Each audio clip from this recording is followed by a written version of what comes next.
there, this is Tata with Rangers of Wrestling bringing their Wrestling Time post show. And for tonight, I'm reviewing AEW Grand Slam. Wow, Grand Slam was amazing. A great show, top to bottom, I would say. But let's talk about Saraya debuting tonight after the four-way match for the AEW Women's World Championship match. It was Dr. Britt Baker, D.M.D versus Toni Storm versus Serena Deeb versus Athena. And wow, I have to say the match was a good match. I'm not surprised Toni Storm retained, but let's talk about that one spot. Athena dropped Britt Baker and Serena Deeb, and Athena landed on Britt's face, and that got busted Britt open. And after the match was a post-match assault, and Saraya debuted, and everybody was in awe and shocked. And Saraya got with Athena and Toni Storm, from their days in WWE. So according to Fightful Select, Saraya said, Fightful Select stated that they learned this week, AEW sources, that there had at least been conversations with Saraya this summer. They weren't given additional context of that, beyond one person stating that they believe that they would also be interested in bringing her back, considering the new regime. They go on to say that Saraya has stated she's not opposed to wrestling, but it has to be the right situation after a neck injury forced her to retire after a brief December 2017 return. So how crazy is that? This show was awesome and electric. Being there live, they are taping Rampage for Friday now. Oh my God, Rampage is a 2-hour show. So you're going to be getting out really late. So I think Saraya joining the AEW Women's Division is exactly what they need, what their Women's Division needs. However, now the ball's in Tony's hands. Saraya joining isn't going to magically fix anything. Now Tony Khan has to really book his women better. He's got the star power now in Saraya. Now there's no more excuses. You have to book your women better now. If not, if the women's division still does not improve or doesn't get any better after this, and it's on Tony Khan. And it's not because of the lack of talent anymore. It comes down to Tony Khan now. So hopefully Saraya can inject the much needed boost that the women's division needs. All right. So AEW Grand Slam kicked off with the ROH World Championship match. It's Claudio Castagnoli versus the Wizard, Chris Jericho, who is going for his numero ocho, his 8th title reign. And mind you, he has not been champion in Ring of Honor. So, of course, you guys know that with Ring of Honor, you're supposed to abide by the Code of Honor, which is shaking hands. Jericho does not do the Code of Honor. So this is a great match. It really is. It really was. Claudio with those uppercuts, the back and forth chest chop. Of course, Jericho, the thumb to the eye. I really like Chris Jericho using Kerry Silken as a human shield. Poor Kerry Silken didn't even ask for that. Jericho just grabbed him. I really like that superplex from the ring apron to the floor. I marked that when Saraya came out. It was a memorable moment. It definitely was. And truly an unforgettable one. So, Cesaro did the giant swing to Chris Jericho, which poor Chris Jericho, according to him on commentary, he still has PTSD from getting the giant swing at Blood and Guts. Now, Chris Jericho grabs his bat, and Claudio catches a bat, but Chris Jericho gives Claudio a low blow, and he followed it up with the Judas effect. And so Chris Jericho ends up winning this. So he wins number ocho, his 8th title reign, and he's now been WWE champion, World Heavyweight champion, WCW champion, now Ring of Honor champion. Chris Jericho's list keeps on growing. And so, interesting thing,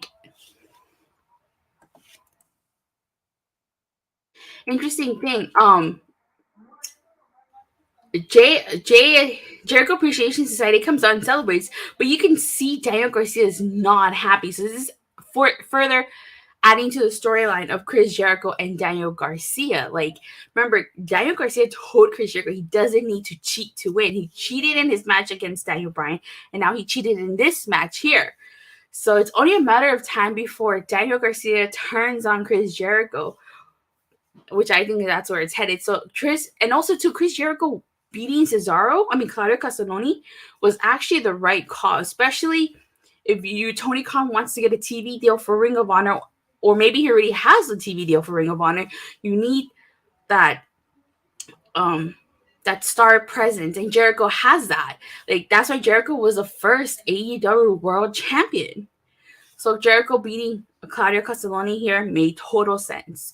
You need someone, a recognizable name, a big recognizable name, to get that TV deal. And if they already have one, then to get people to tune in. So, right call. Then we had the AEW World Tag Team title match, the Acclaimed versus Swerve and Our Glory, to a rematch from this year's All Out. Now, I have to say, I don't know who Fabulous is, and I don't know who DJ Wu is. I really don't know who these people are.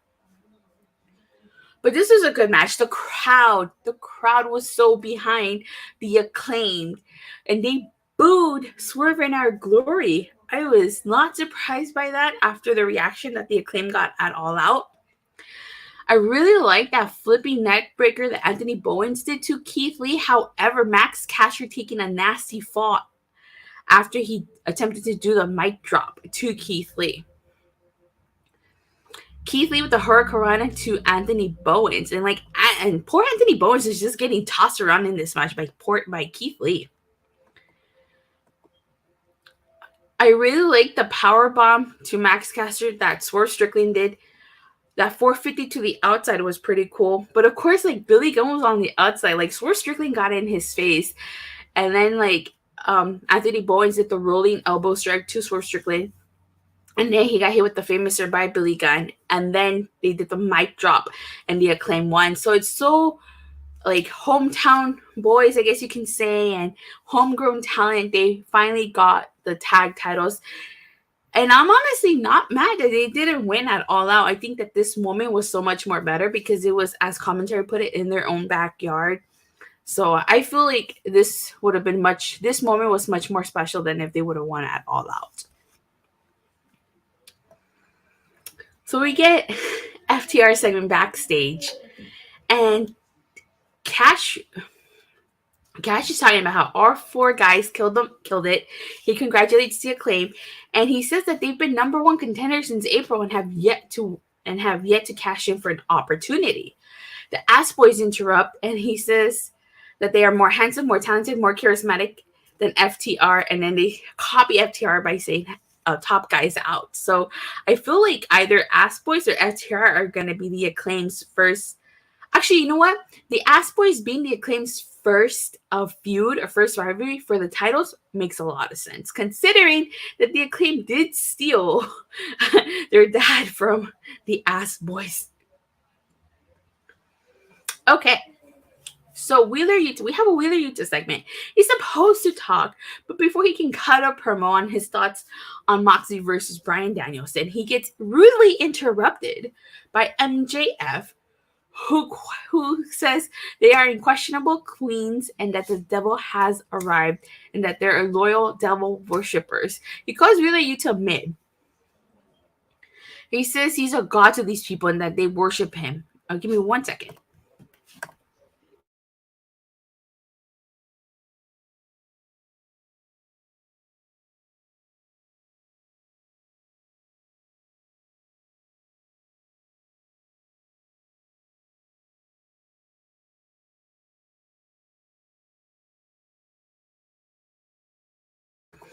All right. So he says that the people there would drink his spit and that he's like a god to them. And he says that he goes on to say he is a generational talent. And then Yuta fires back saying that there's some truth to what MJF is saying.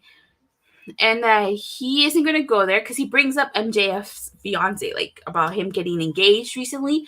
But he says he's not going to go. That's why he says he's not going to go there. And he just wishes congratulations to him. And that his fiance will probably walk out on him once she finds out that he's a spineless, worthless piece of garbage.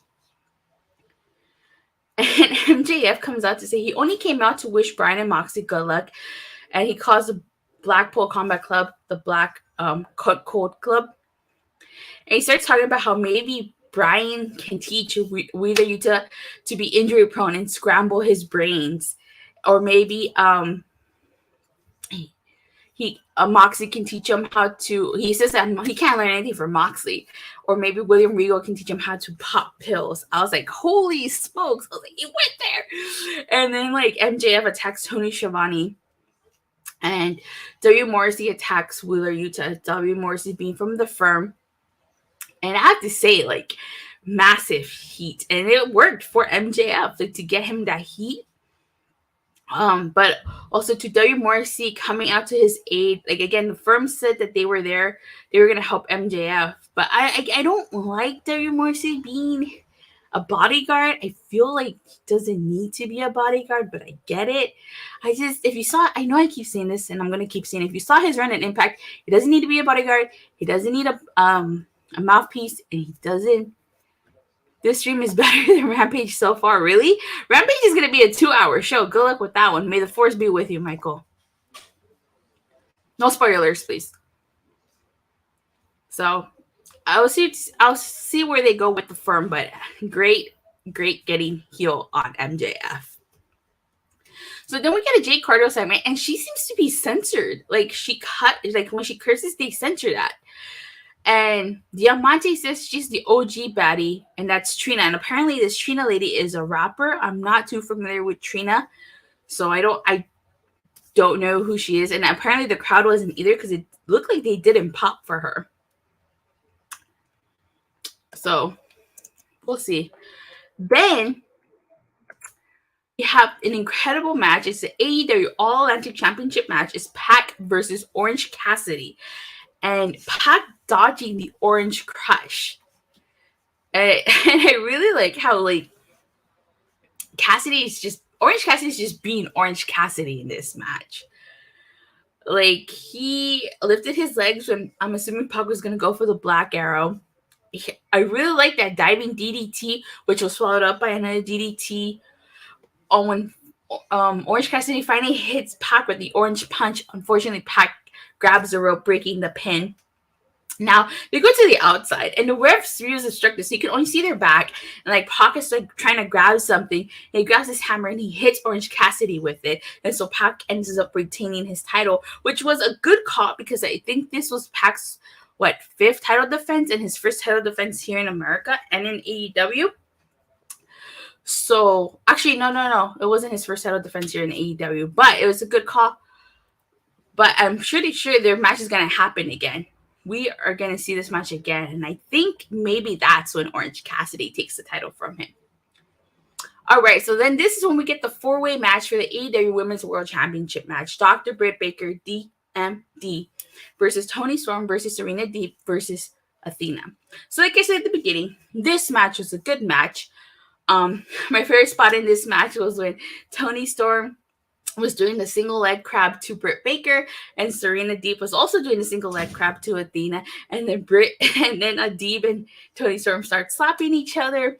Now at one point, Athena does grab Britt and Serena Deeb, and she drops them, and she lands on Britt's face, which busts her open.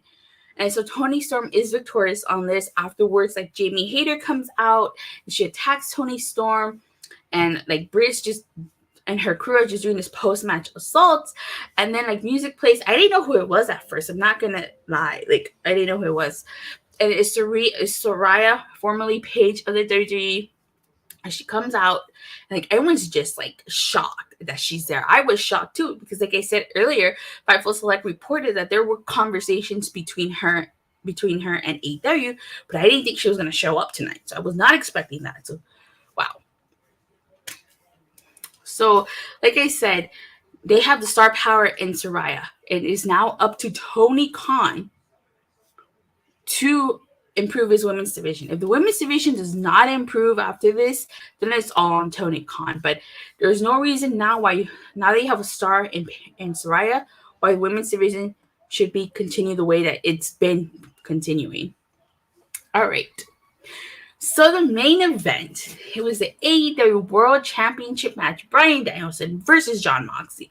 Now, Bryan Danielson got, in all the matches that he got his win back against Hangman. He's got all his wins back. The only winner he didn't get back was Moxley. So this was a great match, and it could have gone either way.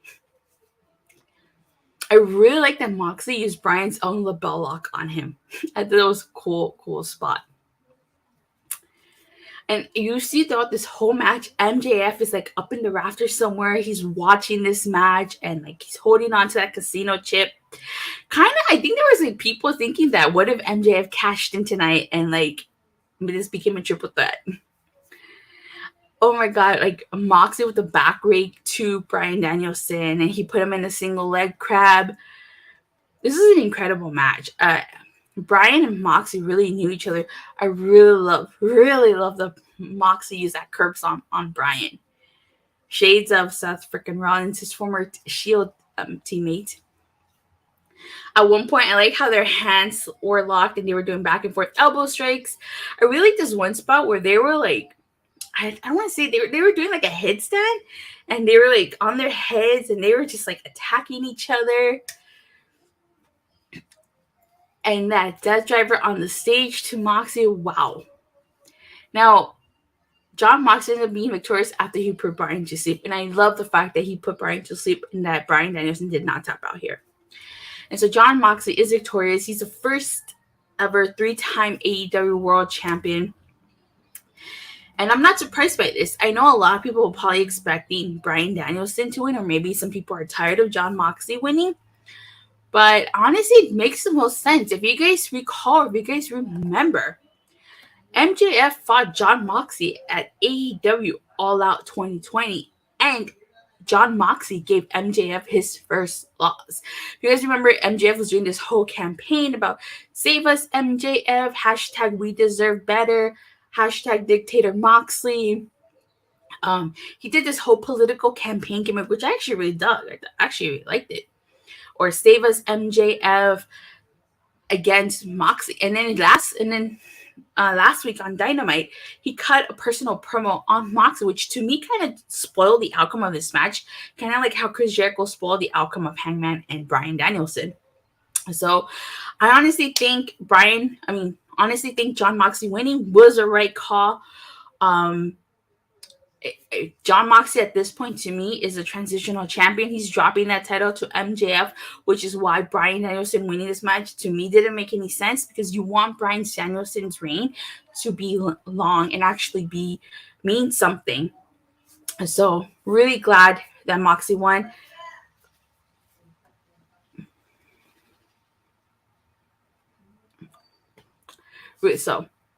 But overall, great show. I think tonight's show was a perfect 10.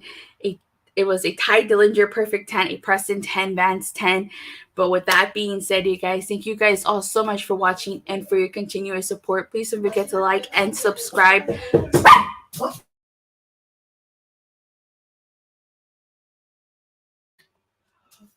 Well, like I said, thank you guys all so much for watching. Please don't forget to like and subscribe, and make sure you hit that bell so you get notified whenever I go live or release a new video. And if you haven't done so, please check out my unboxing of the Hasbro Sword Ascension project. And I'll see you guys on...